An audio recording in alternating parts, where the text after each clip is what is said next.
6 నెలలు మనం కాదనుకొని కష్టపడితే 1000 కోళ్ళు తయారవుతాయండి. పెట్టుబడి తక్కువ, ఓపిక కావాలా. ఓపిక నమస్తే. ఉన్నదంటే హాయ్ హలో మిత్రమా, నేను మీ సురేష్. సో అన్నగారితో మనం ఫస్ట్ వీడియో చేయడం జరిగింది. ఈ సెకండ్ వీడియోలో ఏంటంటే ఎవరైనా నాటుకోళ్ళ పెంపకం చేసుకోవాలంటే అసలు ఏ విధంగా చేసుకోవాలి, వారి యొక్క అనుభవంలో సలహాలు సూచనలు మనకేం తెలియజేస్తారు.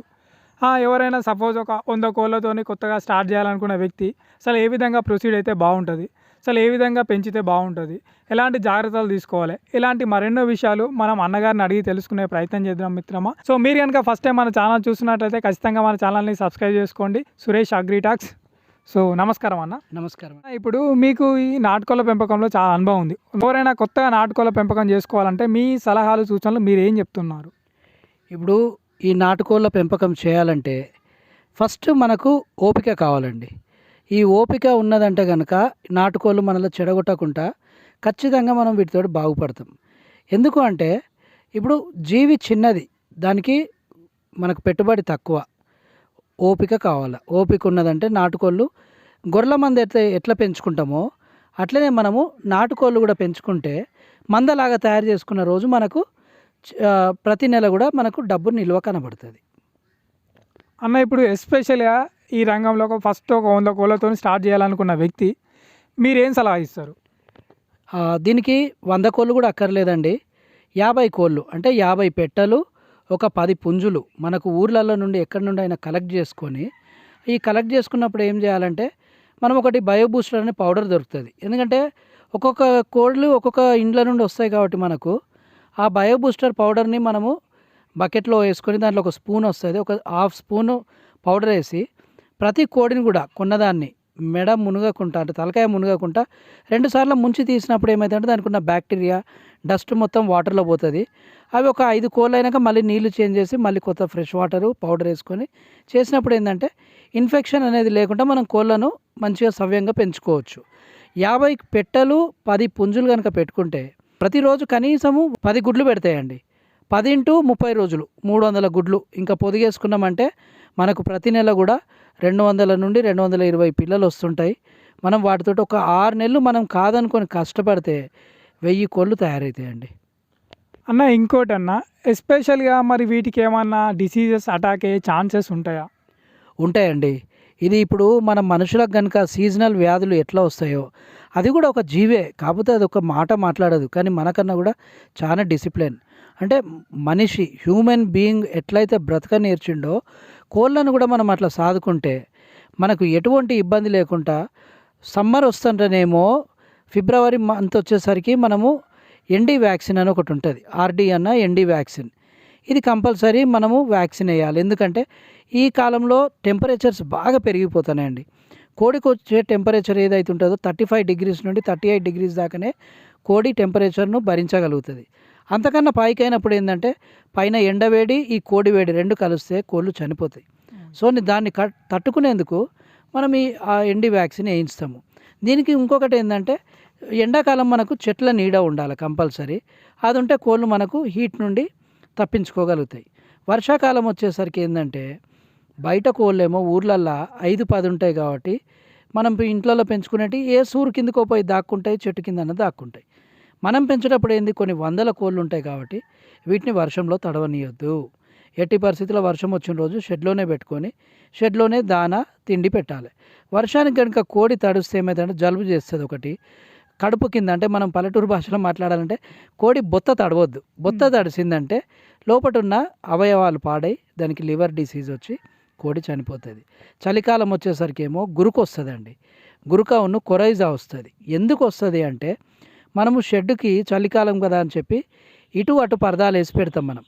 సకాలంలో అంటే పొద్దుగాల ఉదయం 9 గంటల నుండి 10 గంటల మట్టుకు ఎండ తీవ్రతను బట్టి పరదాలు ఎత్తలేకుండా మాత్రం లోపల గ్యాస్ ఫామ్ అయ్యి ఏమవుతుంది, గురుక స్టార్ట్ అవుతుంది, మీథేన్ గ్యాస్ ఫామ్ అయ్యి.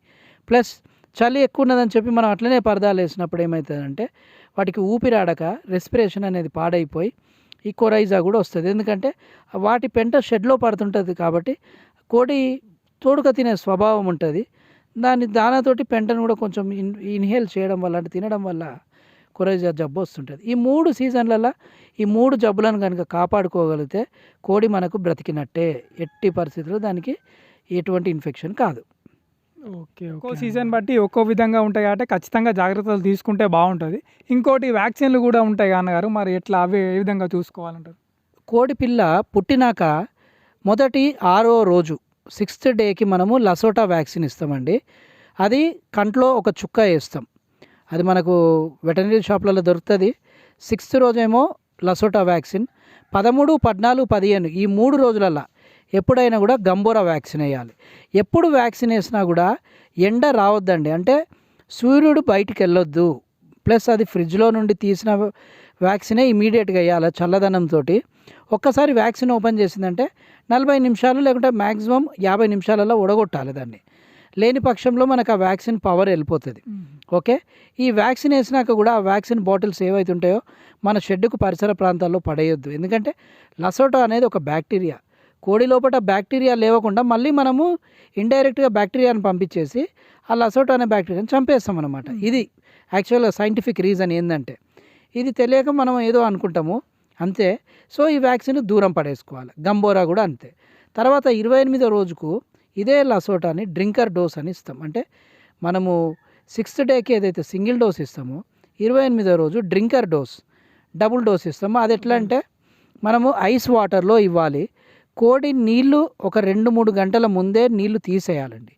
తీసేసినాక ఈ లసోటా వ్యాక్సిన్ ఈవినింగ్ సూర్యుడు అస్తమించినాక డ్రింకర్‌లో డబుల్ డోస్ ఏసి చల్లనీళ్ళతోటి ఇస్తే ధూపం మీద ఉంటాయి కాబట్టి ప్రతి కోడి కూడా టకాటక తాగుతాయి. అప్పుడు ఆ వ్యాక్సిన్ మనకు పనిచేస్తది.